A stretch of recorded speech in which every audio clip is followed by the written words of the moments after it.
South India shopping mall, the wedding మంత్ర, సరికొత్త wedding collection, south India shopping mall.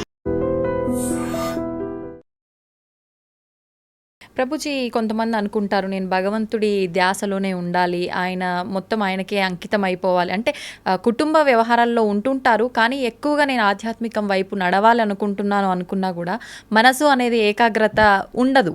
అటువంటి వారు ఏం చేయాలి ప్రభుజీ?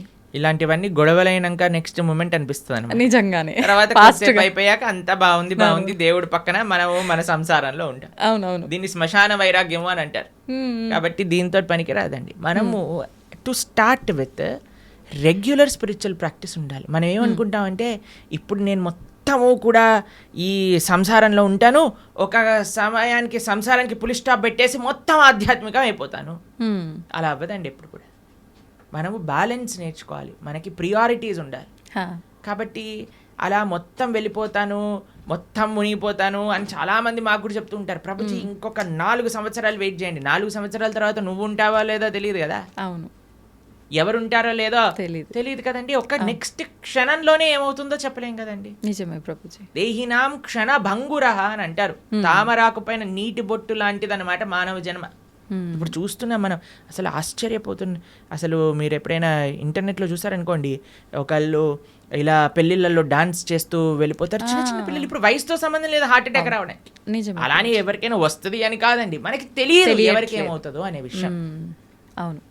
కాబట్టి మనం ఏమంటున్నామంటే ఒకనాడు ఇలా చేస్తాము, ఒకనాడు అలా చేస్తాము అన్నదానికంటే మనకి ఇప్పుడున్న సమయంలో కొద్దిగా సమయం భగవంతుడి కోసం తీయండి, కొద్దిగా సమయం వెచ్చించండి భగవంతుడి కోసము.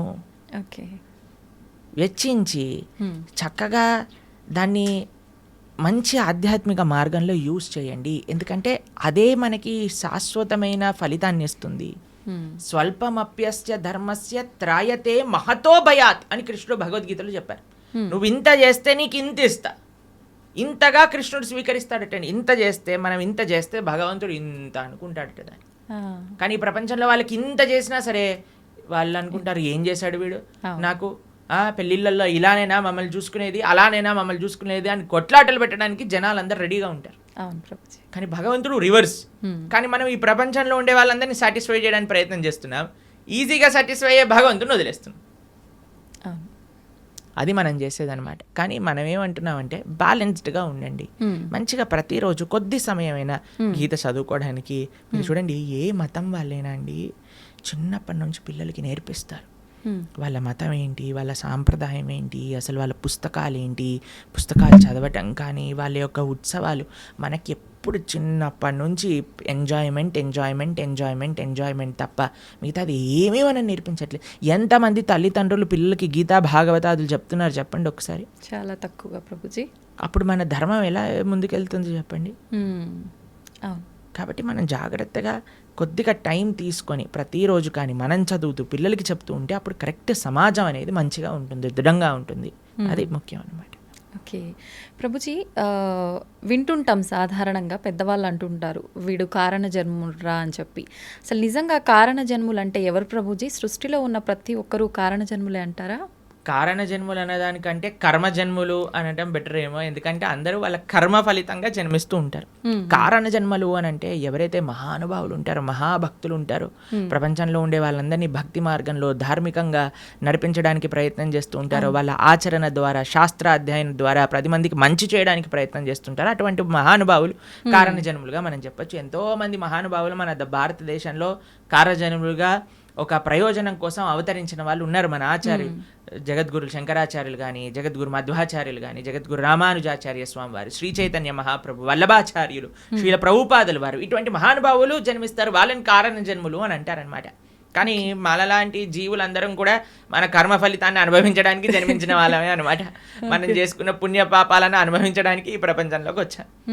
కాబట్టి కర్మ వల్ల జన్మించే జీవులందరూ కూడా కారణ జన్ముల యొక్క మార్గాన్ని అనుసరించాలి. వాళ్ళు చూపించిన మార్గాన్ని, వాళ్ళు ఇచ్చిపెట్టిన లెగసీ ఏదైతే ఉందో దాన్ని ఫాలో అవటం వల్ల, వాళ్ళ టీలింగ్స్ ఫాలో అవటం వల్ల మనం కూడా జన్మలేని ఒక చక్కటి భగవంతుడి యొక్క లోకానికి చేరుకోగలుగుతాం అనమాట. కాబట్టి ఆచార్యులు కారణ జన్ములు, వాళ్ళకి కర్మ లేదండి. ఏ మహా భగవద్భక్తుడు ఆవిర్భవించినప్పుడు భగవంతుడు స్వయంగా ప్రేరణ చేస్తే అయ్యా నువ్వు వెళ్ళి జనాలను ఉద్ధరించు అని చెప్తే కానీ వాళ్ళు రారు. అటువంటి మహాభాగవతోత్తములని మనం కూడా ఆశ్రయిస్తే మనం కూడా ఈ జన్మ రాహిత్యం పొంది భగవంతుడి యొక్క సేవ చక్కగా ఆ భగవంతుడి యొక్క లోకంలో చేసుకోగలుగుతాం. ప్రభుజీ, ప్రతి ఒక్కరికి కూడా ముందు జన్మకు సంబంధించిన వాసనలను బట్టి పాపపుణ్యాలు ఉంటాయి కదా, మరి వాళ్ళకు అంత గత జన్మలకు సంబంధించిన ఉంటాయి కదా, మరి వాళ్ళకి ఎందుకు ఉండవు కర్మలు? ఆచార్యులక మహాభాగవతోత్తములక, ఎందుకంటే వాళ్ళు భగవంతుడు పంపిస్తే ఈ ప్రపంచంలోకి వచ్చిన వాళ్ళందరూ కూడా భగవంతుడి యొక్క లోకంలో ఉండేవాళ్ళు అనమాట. అయ్యా నువ్వు ఉద్ధరించడానికి వెళ్ళు అని వాళ్ళని పంపిస్తే వాళ్ళు వచ్చి మనల్ని ఉద్ధరించడానికి ప్రయత్నం చేస్తారు. కాబట్టి వాళ్ళు ఏదో మనలాగా కర్మ వల్ల పుణ్యపాపాలు అనుభవించడానికి వచ్చిన వాళ్ళు కాదనమాట. భగవంతుడు తన యొక్క సొంత కృపతో స్వామి నువ్వు వెళ్ళి ఈ ప్రపంచంలో ఉండే వాళ్ళందరూ కష్టపడిపోతున్నారు, పాపం వీళ్ళందరికీ ఏమి ధర్మం ఏంటి అధర్మం అంటే ఏం తెలియట్లేదు, కాబట్టి నువ్వు వెళ్ళి నీ భక్తి ద్వారా నీ ఆచరణ ద్వారా 10 మందికి తెలియజేయి, వాళ్ళందరినీ కూడా మంచి మార్గంలో నడిపించు అని చెప్పి పంపిస్తే వాళ్ళు భగవంతుడి దగ్గర నుంచి కిందికి వస్తారు. ఓకే, అలా ప్రభుజీ, ధర్మం అంటున్నాం. ధర్మము, జ్ఞానము, భక్తి, కర్మ ఇవన్నీ మాట్లాడుకుంటున్నాం. అసలు ఇవన్నీ అంటే ఏంటి? నిజంగా వీటన్నింటినీ మనం గనక వీటి కరెక్ట్ మార్గంలో గనక వెళ్ళగలిగితే వీటి ద్వారా నిజంగా భగవంతుని ఎలా చేరుకుంటాం? అసలు మీరు అన్న క్వశ్చన్లో చాలా టర్మ్స్ ఉన్నాయి. ధర్మము, జ్ఞానము, భక్తి, కర్మ ఇవన్నీ ఒక్కొక్క విశ్లేషణ చేయవలసిన ఒక్కొక్క పాడ్కాస్ట్ కి సంబంధించిన టాపిక్స్ అనమాట మీరు అడిగింది. సాధారణంగా ప్రతి ఒక్కరు ఎవ్వరు నోరు తెరిచినా కూడా ఇవే జనరల్ గా డిస్కస్ చేస్తుంటారు కదా ప్రభుజీ. మన అన్నిటికంటే పెద్ద మిస్కన్సెప్షన్ ఏంటి అని అంటే, ఎవరికి తోచింది వాళ్ళు ధర్మం అనుకుంటారు.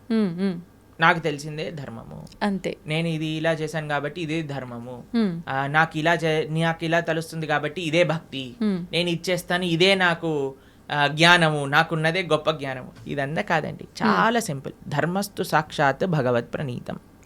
ధర్మం అంటే భగవంతుడు చెప్పింది. భగవంతుడు ఏం చెప్పాడు, ఎక్కడ చెప్పాడు మీకు తెలుసా? తెలీదు. భగవంతుడు అసలు ఏం మాట్లాడారు, అసలు ఏం చెప్పారు అనే విషయం తెలుసా మనకి? భగవంతుడు చెప్పింది భగవద్గీత.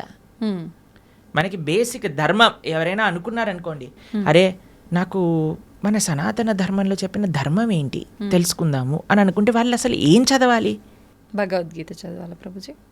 భగవద్గీత కంపల్సరీగా చదవాలి మన సనాతన ధర్మంలో.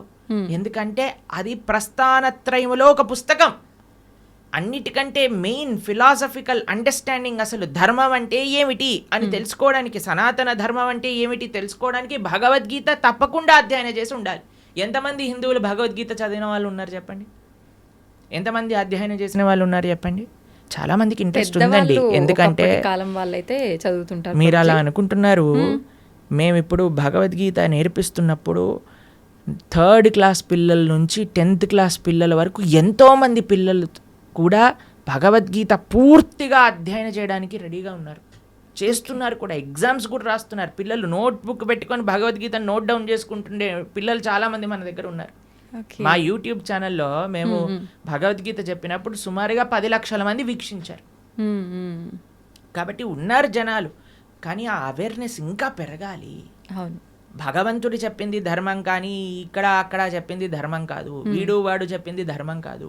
భగవంతుడు చెప్పిన ధర్మానే మనం మాట్లాడాలి. ఇప్పుడు మీరు అడగచ్చు, ప్రభుజీ మరి మీరు చెప్పింది ఎందుకు మేము వినాలి? ఎందుకంటే భగవద్గీతలో చెప్పినది మాత్రమే, భాగవతాది శాస్త్రములలో చెప్పినది మాత్రమే మేము ప్రస్తావన చేస్తాం. మా సొంతంగా ఒక్కటి కూడా అటు ఇటు కల్పించి చెప్పామనుకోండి, అది ధర్మం అవ్వదు అనమాట. ధర్మం అంటే భగవంతుడు చెప్పింది ధర్మము, అది చెప్పే వాళ్ళు ధార్మికులు, దాన్ని ఆచరించే వాళ్ళు ధార్మికులు. ఇది ముఖ్యమైన విషయం అనమాట. కాబట్టి ధర్మం అంటే ఏంటి? భగవంతుడు చెప్పింది ధర్మం. భగవంతుడు ఏమి చెప్తే అది ధర్మము. ఓకే. తర్వాత 2వ విషయం మీరు అడిగారు ఏంటి? జ్ఞానం. జ్ఞానం అంటే ఏంటి? భగవంతుడు గురించి తెలుసుకోవటమే జ్ఞానం. ఎవరైతే భగవంతుడి గురించి తెలుసుకుంటారో, భగవంతుడు చెప్పింది భగవద్గీత అనుకున్నాం, మరి భగవంతుడి గురించి తెలుసుకోవాలంటే ఏ పుస్తకం చదవాలి? భాగవతం చదవాలి. భాగవతం భగవంతుడి గురించి చెప్పేది, భగవద్గీత భగవంతుడు చెప్పినది. ఈ రెండూ కానీ మనం చదువుకున్నాం అనుకోండి, మనకి భగవంతుడు అంటే ఏమిటి, అసలు భగవంతుడు మనల్ని ఎందుకు సృష్టించారు, అసలు మన కర్తవ్యములేంటి, భగవంతుడిని ఎలా పొందాలి, భగవంతుడికి మనకి ఉండే సంబంధం ఏంటి, అన్ని విషయాలు అర్థమైపోతాయి అన్నమాట. ఓకే. కాబట్టి జ్ఞానము ధర్మము ఈ రెండు మనం విన్నాం. తర్వాత మూడవది మీరు అడిగినారు భక్తి. భగవంతుడిని చేరే మార్గమే భక్తి. భగవంతుడిని చేరుకోవడానికి ఎన్నో మార్గాలు ఉన్నాయి. అన్నిటికంటే సులభమైనది, అన్నిటికంటే శ్రేష్టమైనది, అన్నిటికంటే ఆనందకరమైనది, అన్నిటికంటే సులభమైనది, అన్నిటికంటే మహోన్నతమైనది ఏదన్నా ఉంటే అది భక్తి మార్గము. తర్వాత లాస్ట్ మీరు అడిగింది కర్మ. మనం చేసే దాన్ని అన్నిటికీ కూడా మనకి రివర్స్లో మరి చేసిన దాన్ని వస్తుంది. ఇది బేసిక్ డెఫినేషన్. కర్మ ఈజ్ వెరీ కాంప్లికేటెడ్, కానీ మనం చేసిన దాని నుంచి మనం తప్పించుకోలేము. ఇది గుర్తుపెట్టుకోవాలి. మనం చేసిన పుణ్యము మనకు వస్తుంది, మనం చేసే పాపము మనకు వస్తుంది, మనం చేసిన భక్తి యొక్క సుకృతి కూడా మనతో పాటు ఉంటుంది. ఇది అర్థం చేసుకోవటం కర్మ. ఇది చాలా డీప్ విషయాలు.